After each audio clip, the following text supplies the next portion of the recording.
आज आपण बनवतोय शेंगदाणा बर्फी। त्यासाठी मी येथे अर्धा किलो शेंगदाणे घेतले, डाग न पडू देता छान खरपूस भाजून घेतले, त्याची सालं काढून मिक्सरला बारीक करून घेतले।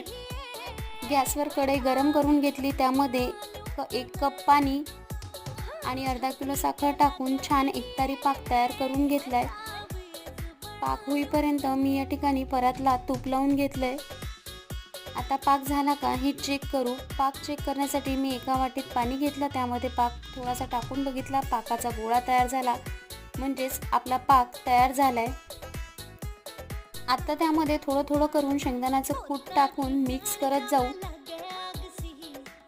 1 चमचा वेलची पूड टाकून घेतली आणि छान मिक्स करून हे परातमध्ये काढून हाताने पसरून घेतलं आणि वरून एका चापट्या भांड्याने प्रेस करून घेतलं। हे थोडं गार झाल्यावर हवे त्या आकारात काप करून घेतले। या ठिकाणी आपली शेंगदाणा बर्फी तयार आहे।